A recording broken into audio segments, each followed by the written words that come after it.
Evangelho de Lucas, capítulo 19.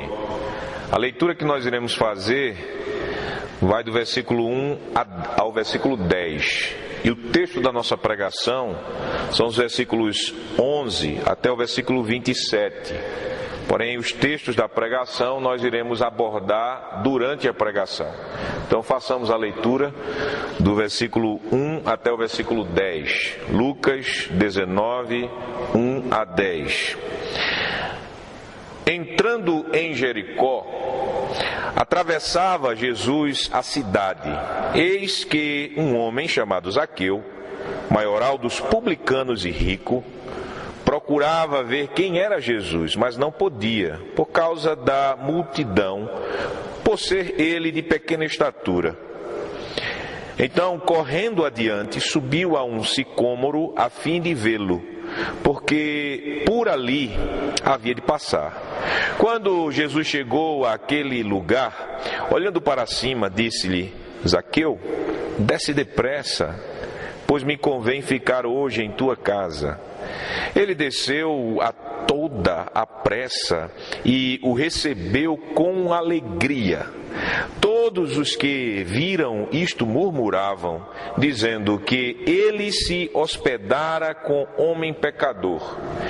Entre mentes, Zaqueu se levantou e disse ao Senhor: Senhor, resolvo dar aos pobres a metade dos meus bens, e, se em alguma coisa tenho defraudado alguém, restituo 4 vezes mais. Então Jesus lhe disse: Hoje houve salvação nesta casa, pois que também este é filho de Abraão. Porque o Filho do Homem veio buscar e salvar o perdido. Então deixem suas Bíblias abertas, por favor, versículo 11 até o versículo de número 27. É o texto. Amada congregação de nosso Senhor Jesus Cristo, quando nós chegamos nessa parte da Sagrada Escritura, nós devemos entender que Jesus, ele está fazendo a sua última viagem a Jerusalém antes de morrer na cruz. Tudo está bem claro para Jesus sobre os sofrimentos dele, sobre a sua morte, sobre a sua humilhante e maldita morte na cruz. Jesus, ele sabia também sobre a sua vitória sobre a morte. Nós vemos isto em Lucas, no capítulo de número 18, a partir do versículo 31 até o versículo 33. O texto diz: Tomando consigo os 12, disse-lhes Jesus: Eis que subimos para Jerusalém, e vai cumprir-se ali tudo quanto está escrito por intermédio dos profetas, no tocante ao Filho do Homem. Pois será ele entregue aos gentios, escarnecido, ultrajado e cuspido, e depois de o açoitarem, tirar-lhe-ão a vida, mas ao terceiro dia ressuscitará. Então notem que Jesus está bem consciente de todos os passos que irão ser dados para a sua humilhação e para a sua glorificação. E nessa viagem de Jesus a Jerusalém, Jesus, ele opera curas poderosas. Em Jericó ele entra e ele cura os cegos. Nós vemos isso nos versículos 35, quando ele se aproxima de Jericó, ele cura os cegos. Aqui Lucas, ele fala de apenas um dos cegos. E depois dele operar esse milagre poderoso, as multidões que já estavam vindo, seguindo com ele, o apertavam mais daquelas ruas estreitas em Jericó. E aconteceu de Jesus Cristo, ele, no meio da multidão, olhar Zaqueu, a quem ele conhecia sem ninguém o ter apresentado, aquele que era um grande dos publicanos, um homem rico, um cobrador de impostos. E ali em Jericó, o Senhor Jesus, ele escolheu Zaqueu e a casa de Zaqueu para passar um tempo, tomar uma refeição. Então nós temos o contexto da nossa parábola. A parábola das 10 minas, ela foi contada na casa de Zaqueu. Essa parábola foi dita por Jesus logo após a declaração de Jesus sobre a salvação soberana, graciosa de Zaqueu. Isso nós aprendemos dos versículos 1 a 10 na nossa leitura. E a declaração é a seguinte: então Jesus lhe disse, depois de Zaqueu dar e confessar a sua salvação por meio da fé em Jesus e as obras que ele estava fazendo por causa dessa salvação e que iria fazer por causa dessa salvação, Jesus Cristo no versículo 9 ele declara: então Jesus lhe disse: hoje houve salvação nesta casa, pois que também este, Zaqueu, é filho de Abraão, porque o Filho do Homem veio buscar e salvar o perdido. Jesus falou que aquele grande publicano, chefe dos publicanos e rico, era um filho de Abraão.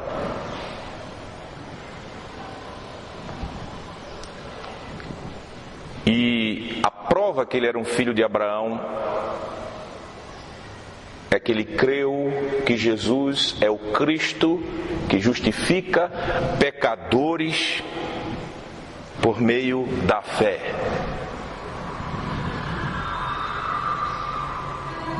Então, meus amados irmãos, a declaração de Jesus, a sua viagem a Jerusalém, ele estava próximo de Jerusalém, ele estava em Jericó. O que gerou? Gerou uma falsa esperança nas pessoas que estavam acompanhando Jesus. Que falsa esperança é esta? Nós vemos no versículo 11, ouvindo eles estas coisas, ouvindo os seus apóstolos, ouvindo as pessoas que estavam com Jesus, os apóstolos e Zaqueu, na mesa da mesa de Zaqueu, Jesus propôs uma parábola. Por quê? Veja o versículo 11.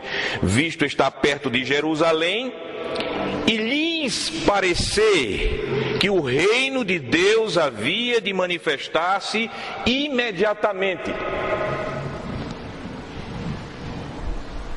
Então a ideia que as pessoas estavam tendo, vendo tudo aquilo que estava acontecendo, ouvindo a pregação de Jesus, que ele era o Filho do Homem, ouvindo que ele estava salvando, vendo os milagres que mostravam os poderes do reino de Deus, a ideia que as pessoas começaram a ter é que Jesus está indo para Jerusalém se proclamar rei, a fim de trazer redenção de Israel e de instaurar o reino de Deus em sua plenitude, já, imediatamente. Eles estavam com essa esperança.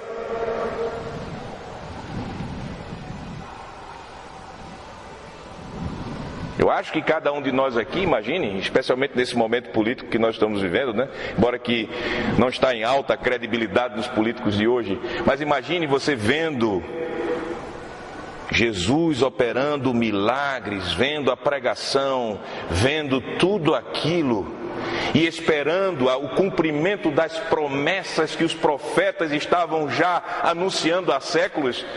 Você poderia facilmente, como aquelas pessoas, caírem nessa falsa esperança que imediatamente o reino de Deus iria chegar.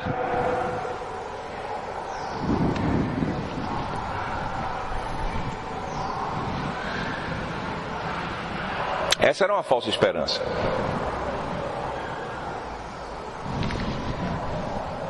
Os seguidores de Jesus não tinham entendido que a cruz vinha primeiro que a glória. Jesus falou tão claramente, mas eles não estavam entendendo ainda. O versículo de número 18, capítulo 18, o versículo 34, vamos novamente para essa parte para a gente entender melhor o contexto.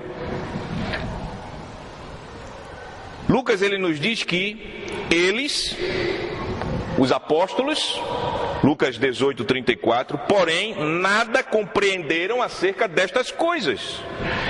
E o sentido destas palavras era-lhes encoberto, de sorte que não percebiam o que Jesus dizia. Imagine se os apóstolos e as pessoas mais próximas de Jesus não estavam entendendo ainda a palavra tão clara que Jesus disse: Filho do homem vai, o Filho do homem, ele sofrerá, ele será julgado, ele será morto, ele será negado. Mas ele vai ressuscitar. Eles não estavam entendendo nada. Então, na mente das pessoas, eles não tinham entendido que a cruz vem primeiro que a glória. A plenitude do reino não seria imediatamente trazida ali na chegada de Jesus em Jerusalém. Uma etapa da obra do Messias, do Filho do Homem, precisa acontecer em Jerusalém. Essa etapa não era a etapa da glória. Eram as partes finais da humilhação do Filho do Homem, o Messias. O Filho do Homem ia para Jerusalém para ser preso, para ser julgado, para ser negado, para ser condenado, para ser morto, para sofrer a maldita e vergonhosa morte de cruz. Falsa esperança não vislumbrava o sofrimento, a humilhação profunda do Filho do Homem para trazer a nós a salvação. Toda esperança não fundamentada na obra de Jesus Cristo humilhado é falsa. Toda esperança fundamentada primeiramente em um estágio de glória e não no estágio da humilhação não é verdadeira. A esperança, para ser verdadeira, deve ser fundamentada na palavra e na obra de Jesus Cristo e não nas nossas ideias. Aquelas pessoas tinham uma ideia falsa sobre Jesus e por isso tinham uma esperança falsa sobre Jesus. Por sua ignorância, por não entenderem, por diversos fatores. Até os próprios apóstolos não tinham recebido ainda o Espírito Santo da forma como receberam em Pentecostes e não estavam ainda com as suas mentes abertas para todo o estágio de humilhação que Cristo sofreria. Esperança falsa. Então, indo lá para Lucas capítulo 19, para o versículo de número 11, o Senhor Jesus então conta a parábola das 10 minas para desfazer a falsa esperança da chegada imediata do reino de Deus e para alertar os seus seguidores sobre a graça de Cristo e o seu justo e severo juízo que vem com ele.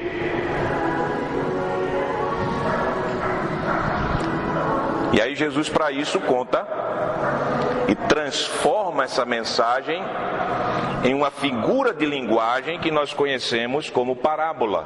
Porque a parábola é uma história que tem um ensino dentro. E essa parábola das 10 minas tem as seguintes personagens, ou os seguintes personagens. Primeiro personagem, nós temos um homem nobre e poderoso que vai a uma terra distante tomar posse de um reino e voltar depois. Versículo de número 12, o texto diz: Então disse, certo homem nobre partiu para uma terra distante com o fim de tomar posse de um reino e voltar. Primeiro personagem, esse homem nobre, que vai ser ordenado rei e que voltará.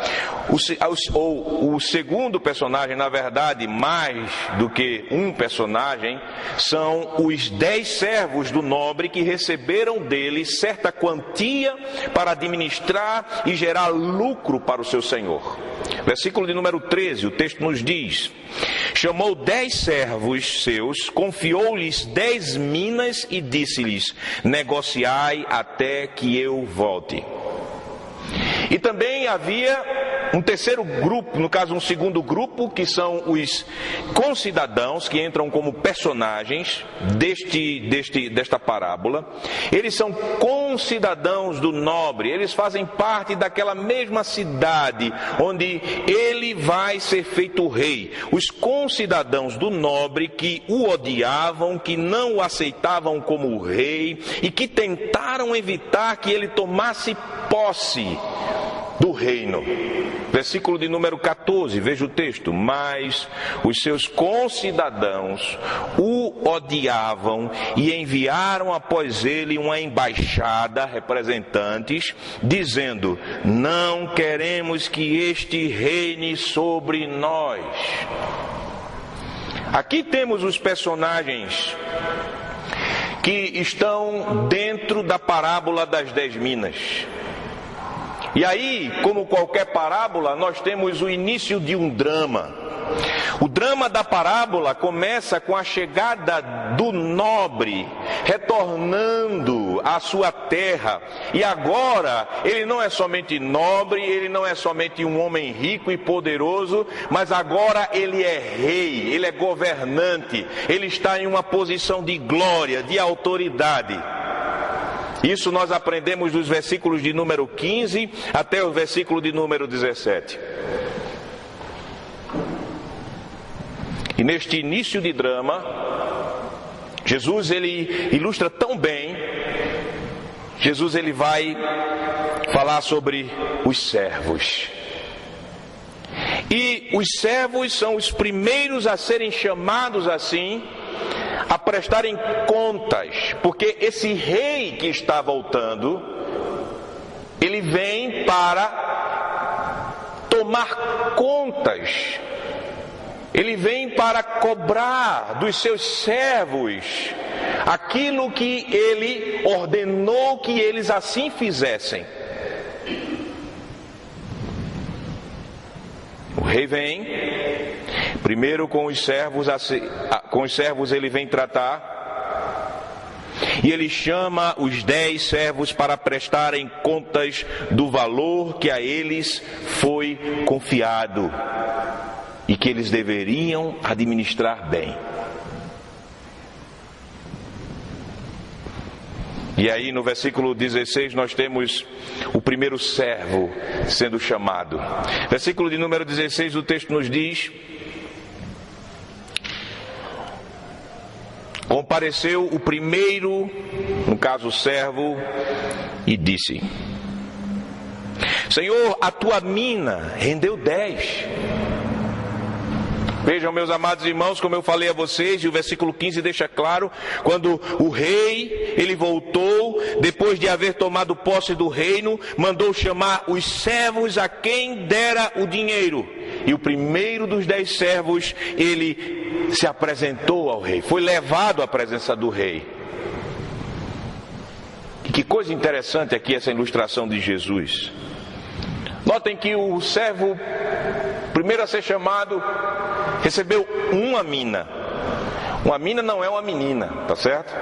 Uma mina não é aquele buraco onde você tira metais preciosos ou pedras preciosas. Não é isso. Mina é uma quantia, é um valor, é um tipo de dinheiro, vamos dizer assim. E era uma quantia equivalente a 3 semanas de trabalho. E notem, meus amados irmãos, o primeiro servo, ele pegou uma só mina e ele obedientemente investiu e ele ganhou para o seu senhor muito mais do que tinha recebido. 10 vezes mais, isso equivale a 1000% daquilo que ele havia recebido. Recebeu uma mina, investiu por obediência, transformou-as em 10 minas. 1000% de lucro para o seu senhor.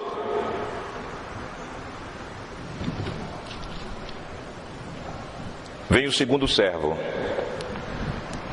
Versículo de número 18, o texto nos diz: Veio o segundo, dizendo: Senhor, a tua mina rendeu 5. Você viu aí no texto? Abra sua Bíblia, meu irmão. Desperte e veja.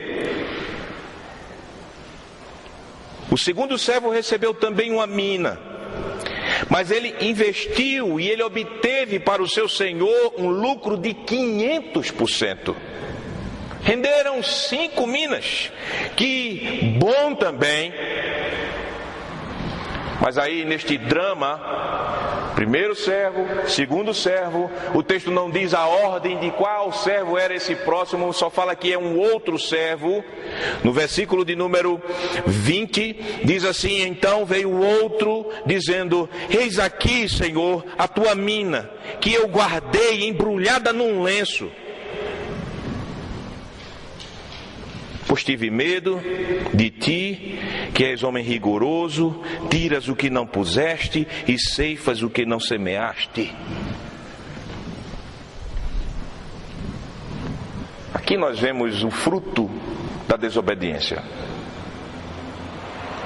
Os servos bons investiram conforme a palavra do seu senhor. Aquele servo não fez isso. Ao invés de investir, o que é que ele fez? Ele guardou, ele amarrou, botou num lenço.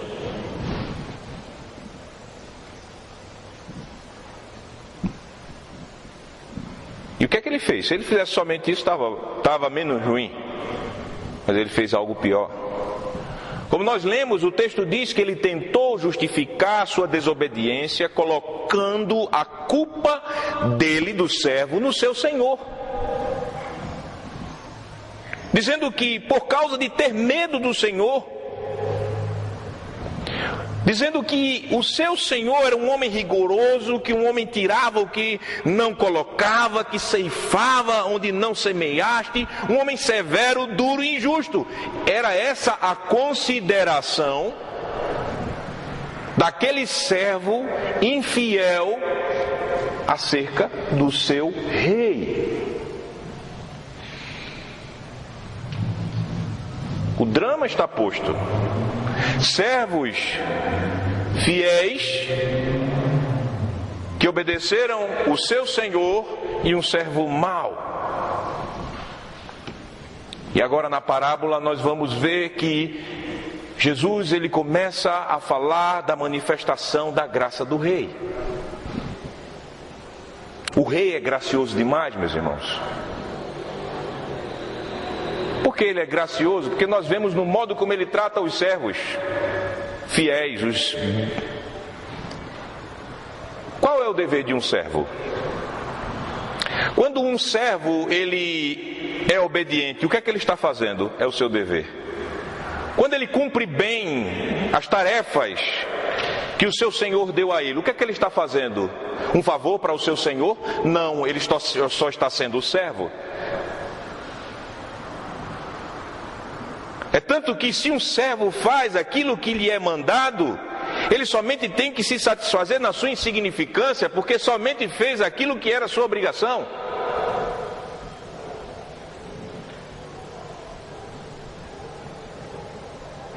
A graça é manifestada, meus amados irmãos, dentro dessa parábola, porque aqueles servos, eles recebem recompensas do rei. O rei é gracioso, pois apesar de ser dever dos servos obedecerem e administrarem bem o que a eles foi confiado, o rei, apesar disto, na sua graça, manifesta graça nos seus primeiros servos. Veja, o Senhor os chamou de servos bons. Versículo de número 17. Respondeu-lhe o Senhor àquele primeiro servo, o que recebeu 1 e rendeu 10. Muito bem, servo bom. Porque foste fiel no pouco, terás autoridade sobre 10 cidades. Graça. O servo é bom e o servo recebe honra maior. O servo recebe pouco e é colocado sobre muito. Isso acontece com aquele também que recebeu 1 e rendeu 5. Notem o versículo de número 19. A este disse o rei: terás autoridade sobre 5 cidades. Não teve o mesmo elogio do que aquele que recebeu 10 cidades, aquele que com 1 gerou 10, não teve o mesmo elogio, mas teve honra graciosa. Ele foi colocado sobre 5 cidades. 5 talentos gerados em obediência, 5 cidades recebidas para ele administrar, ser governador.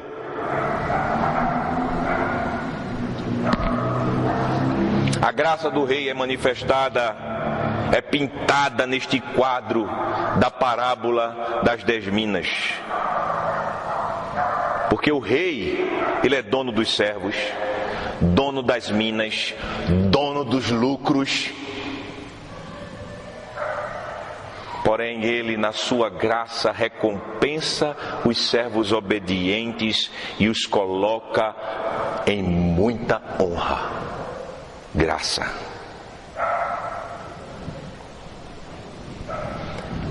Agora, na parábola, Jesus também ilustra a manifestação do justo e severo juízo do rei. O rei, ele é graciosíssimo, como nós vimos. Mas o rei também é justo e severo juiz. Vocês sabem que no tempo da palavra de Deus, quando a palavra de Deus está sendo escrita aqui, os reis eles eram tanto governantes como juízes.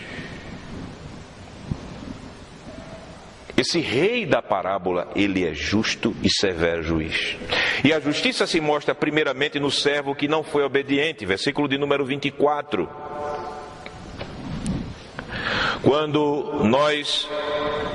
Versículo de número 22.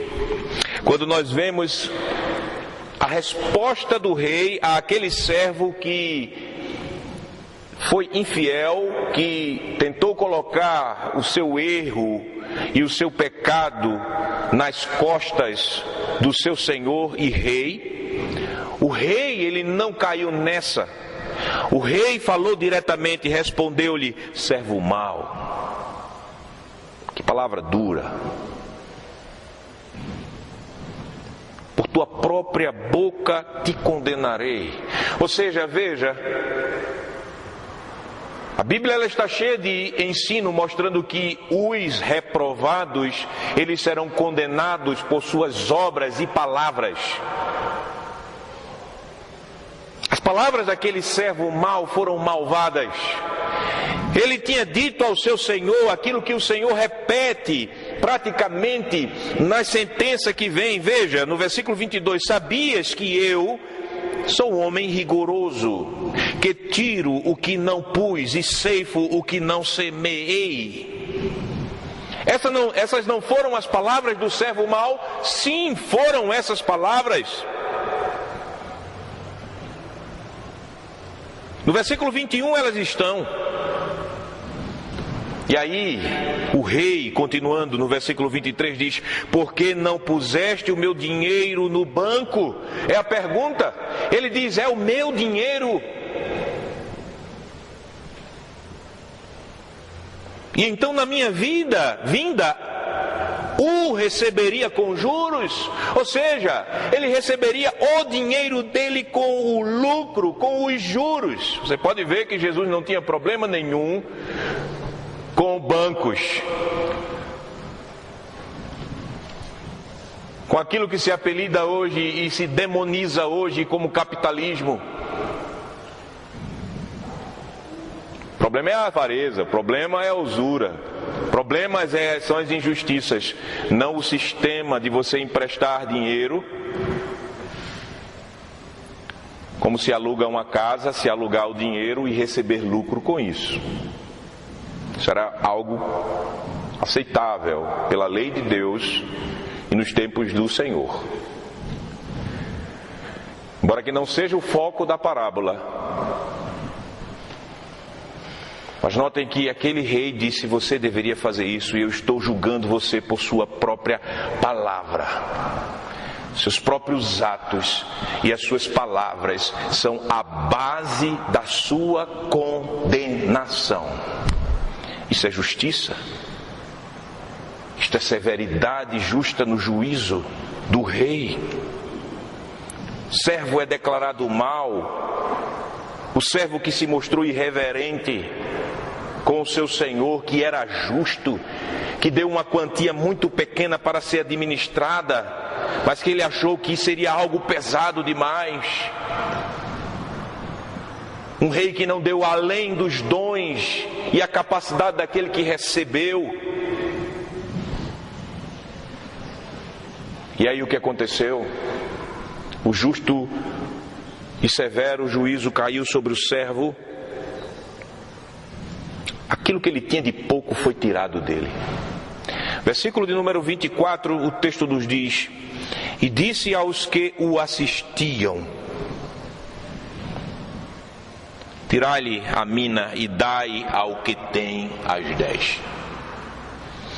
Aqui nós temos aquilo que nós chamamos de uma frase de transição. Jesus agora ele está com a sua parábola, ele já está com o drama colocado e agora ele vai para o desfecho, ele vai nos trazer para o ensino que ele quer dar a nós por meio da parábola. E esse caminho se dá nessa ação do juízo do rei sobre o servo mau. O servo é retirado da honra dele. O pouco que ele tinha, uma mina retirada. E o que acontece? A graça sobre graça é manifestada também, porque aquilo que ele tinha de pouco foi dado àquele bom administrador, o bom servo, para que ele assim tivesse mais. As pessoas poderiam ficar feito nós aqui ouvindo essa parábola, mas como é isso? E era isso que Jesus queria chamar a atenção. Como? Que rei, hein? Puxa! Verdade, justiça e severidade. A parábola não diz qual foi o destino desse servo. A parábola quanto ao servo para aqui. E aí nós vamos para o versículo 20 e número 27 e depois voltaremos para o ensino. Severidade e o justo julgamento do Senhor se dá e se manifesta no servo mau e nos inimigos do rei.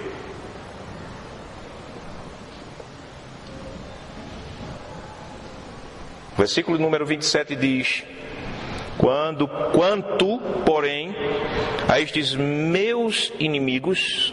Lembrem-se dos inimigos, que são os concidadãos, que estão no versículo 14, que diz: mas os seus concidadãos o odiavam e enviaram após ele uma embaixada dizendo: não queremos que este reine sobre nós. Volte para o versículo 27. Por favor. Quanto a estes, porém, a esses meus inimigos, que não quiseram, não era desejo deles, que eu reinasse sobre eles, trazei-os aqui e executai-os na minha presença.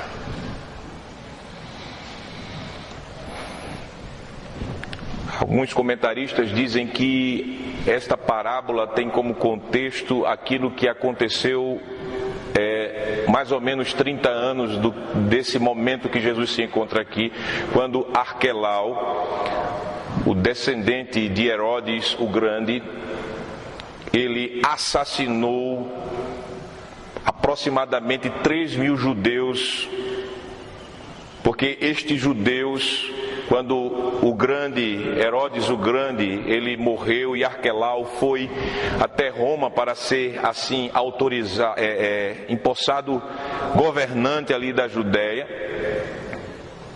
Os judeus fizeram uma comitiva, fizeram rebeliões e se insurgiram contra Arquelau, e quando ele veio prestar contas, pegar as contas e disse: agora vocês vão ver o que é bom para a tosse, eu vou arrebentar com vocês. E Arquelau matou esses judeus rebeldes que não o aceitavam.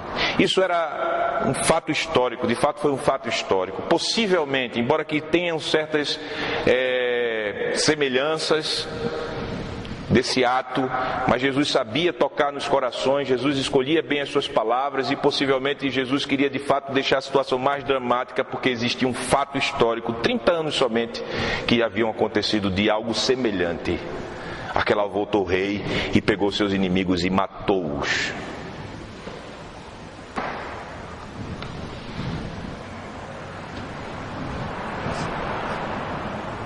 Os inimigos, quem são? São concidadãos. É claro que estamos numa parábola, não numa alegoria, onde nós podemos pegar os significados das ilustrações. Mas é algo muito chamativo. Os judeus eram compatriotas, e não somente compatriotas de Jesus, eles eram também parentes de Jesus segundo a carne. Eles estavam de fato combatendo Jesus, eles estavam lutando contra Jesus. Seriam eles que estavam de fato bem ilustrados, possivelmente isso era algo que era notório. Eles estavam negando a pregação de Jesus, eles estavam negando os sinais que Jesus ele operava como o grande Messias. Eles fizeram de tudo para que Jesus assim não se manifestasse. Eles se mostraram assim inimigos de Jesus. Saibam que todos aqueles que resistem ao senhorio de Jesus são seus inimigos. Não existe um meio termo. Ou você é súdito de Jesus, ou você se submete a Jesus, aos seus mandamentos, o tem assim como rei, ou você é inimigo dele. Quem não está com ele está contra ele. Quem com ele não ajunta, espalha. É isso que o Evangelho nos diz.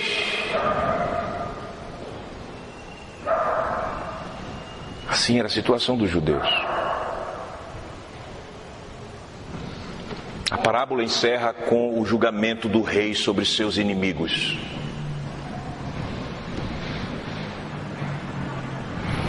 E assim, nós temos o desfecho. Voltemos para o versículo de número 24, 25 e 26. E disse aos que o assistiam: tirai-lhe a mina e dai-a ao que tem 10. Isso foi em relação aos servos, ao servo mau. Eles ponderaram: Senhor, ele já tem 10. Vejam que eles observaram aquele que tinha muito. Senhor, eu já tenho 10. Mas Jesus, a parábola não quer tocar nesse ponto.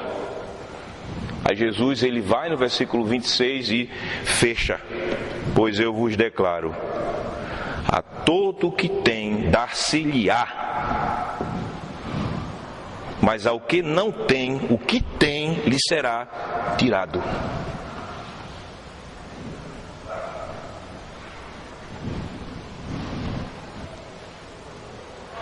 Aqui nós temos um chamado à nossa atenção.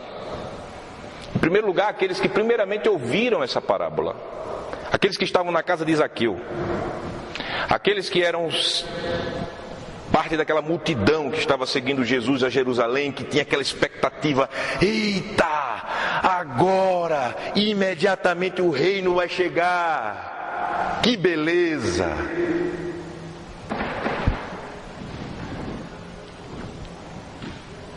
Jesus estava dizendo: não é bem assim, não vai ser do jeito que vocês acham, não vai ser imediatamente, pare por aí. O ensino da parábola é esse chamado de atenção, dizendo que o reino de Deus não vem imediatamente, mas eles devem tomar cuidado, porque o Senhor Jesus, que ia depois de não poucos dias, porque a morte seria depois de poucos dias, a ressurreição seria 3 dias depois da morte, e ele ficaria 40 dias ainda, para depois ser assunto aos céus, no dia 10 dias antes de Pentecostes. Mas faltava pouco. Esse que estava indo para o céu, este rei, ele voltará. Muito parecido com o rei que foi na parábola para uma terra distante para ser ordenado rei e voltar. O reino não vem imediatamente, mas o Senhor Jesus, que vai para o céu, ou já no nosso caso foi para o céu, retornará em glória, trazendo com ele recompensa graciosa e o justo juízo. Eles têm que estar com isso na cabeça. A parábola, ela indica isso. O reino não virá imediatamente, mas o rei, ele irá ao céu. E na sua volta, ele vem com recompensa para os servos dele. Aqueles servos que por graça foram salvos, aqueles servos que por gratidão pela salvação usaram os seus dons, os dons que ele recebeu do Rei glorioso Jesus Cristo, e que usaram esses dons para a glória do Filho do Homem. Ele vem com recompensa gloriosa, mas ele também vem com juízo justo e juízo severo para os falsos servos. Para aqueles que se dizem servos, mas nas suas obras mostram como são maus servos, desobedientes. E são desobedientes porque são maus. É um problema de natureza ser desobediente a Deus. É um problema de contundência no mal, quando Jesus, ele nos ensina como rei, quando ele nos dá dons, quando ele nos ensina a usar os nossos dons, e por causa de nossa rebelião, nós não usamos os dons. Isso mostra falsidade.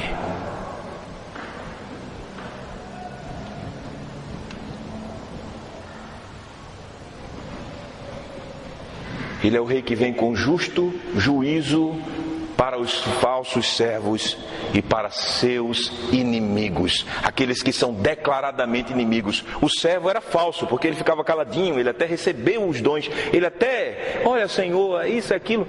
Mas havia os concidadãos que eram os inimigos declarados, tão declarados que eles faziam embaixada contra Jesus. Esses serão tratados com justo e severo juízo na volta de Jesus.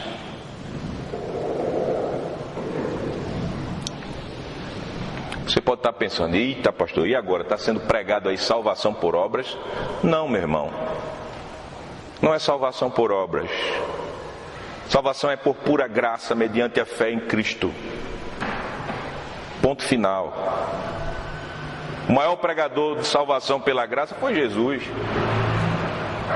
Zaqueu estava lá, o chefe, manda-chuva dos publicanos, homem rico, tido como pecador. Veja a salvação graciosa, ele não mereceu nada para ser salvo. Salvação é pela graça. E por isso nós não temos aqui nessa parábola a salvação por obras. Mas temos um ensino claro sobre a nossa responsabilidade pactual de sermos servos fiéis do Messias, do Filho do Homem. A nossa responsabilidade pactual de vivermos em obediência ao Rei. A nossa responsabilidade pactual de administrarmos bem os dons que Ele tem nos dado. Responsabilidade pactual. E quando dentro dessa aliança de graça, nós estamos assim manifestando obediência, o que é que nós estamos manifestando? Fé verdadeira, fé viva, porque a fé sem obras é o quê? Morta.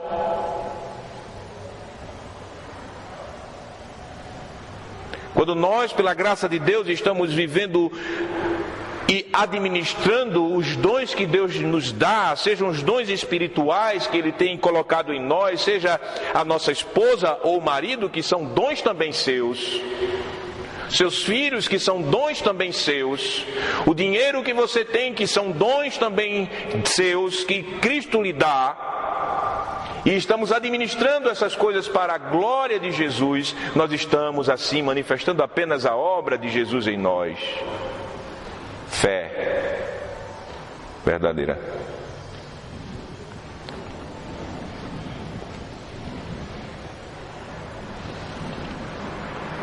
Estes tais, quando Jesus vir, que já receberam dons por graça, que foram colocados em posições de honra por graça, serão recompensados nessa mesma graça em honra. O que a Bíblia diz sobre os eleitos de Deus, sobre os verdadeiros servos de Deus? No pouco que nós recebemos pela graça de Deus aqui nesta terra, nós iremos ser coparticipantes de Cristo, e já somos, mas seremos no reino e na plenitude, nós sentaremos com Ele em tronos, nós iremos administrar, não 10 cidades, não 5 cidades, nós iremos administrar e reinar com Jesus sobre todo o cosmos, novo céu, nova terra. Você pode imaginar quanta graça, quanta honra, fruto da graça de Jesus por você, meu irmão, minha irmã. Você pode imaginar que na sua humildade agora você tem uma esperança, uma promessa, e uma esperança fundamentada nessa promessa, que você vai reinar com Jesus pelos séculos dos séculos. Graça.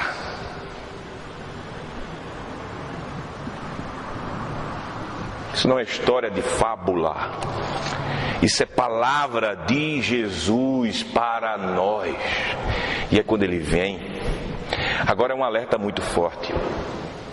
Um alerta da misericórdia e da paciência do Senhor. Por quê? Porque essa parábola, tanto para aqueles primeiros servos como para todos aqueles que estão a ouvindo, em todos esses séculos, depois que o rei foi para o céu e que está vindo, é um alerta para falsos servos, é um alerta para os inimigos de Jesus também. O Filho do Homem está vindo do céu. Ele diz: eis que venho sem demora. Ele vem em glória. Ele vem para, de fato, tomar contas daquilo que Ele confiou a cada um de nós. Ele vem para acabar com os seus inimigos e nossos inimigos. Ele vem em justiça e severa justiça, julgar vivos e mortos. Ele vem recompensar servos falsos e seus inimigos, conforme as suas obras e conforme as suas palavras. Por isso é um alerta. Iria acontecer depois de poucos dias a morte do rei, do Filho do Homem. Jerusalém em peso iria testemunhar, ele seria colocado fora da cidade, no monte chamado Caveira. Ali iria ser exposto como vergonha cósmica, o Filho do Homem, o Messias, sendo morto por seus inimigos, através da mão, por meio da mão de iníquos de Roma.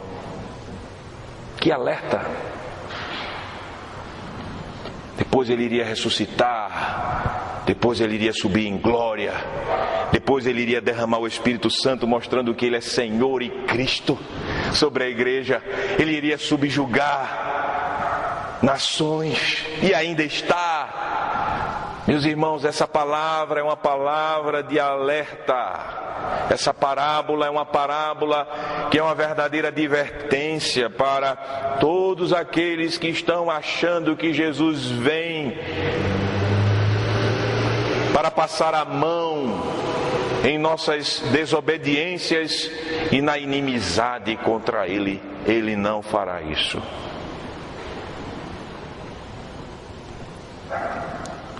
A cena do Salmo 10 mostra a terrível justiça do Senhor Jesus sobre os seus inimigos.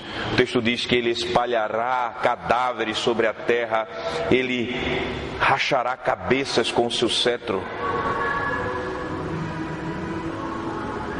Quando você olha o Apocalipse, capítulo, os finais 21, 22, Você vê o lago de fogo, onde Jesus, ele pegará o diabo, os anjos e todos os seus inimigos que se manifestaram em suas, e manifestaram essa inimizade em suas obras, lançará no lago de fogo, que é chamado segunda morte, por toda a eternidade, para sofrer em corpo e alma. Por isso que o salmo que nós cantamos, Salmo 2, ele é um chamado aos reis: arrependam-se, beijai o filho antes que ele se ire. Jesus está falando isso.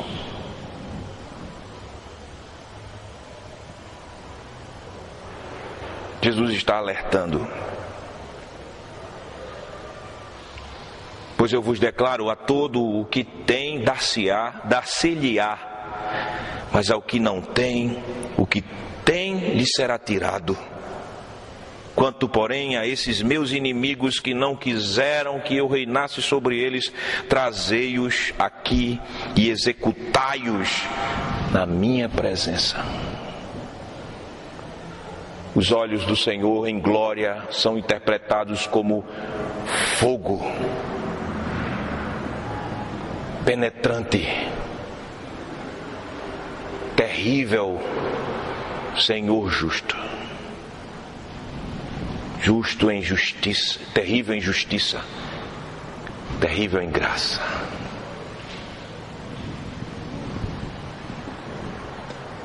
A parábola das 10 minas nos ensina que o reino de Deus, ele vem com o Senhor Jesus, que foi para o céu e retornará em glória, trazendo com ele sua recompensa graciosa e seu justo juízo. Amém. Oremos ao Senhor.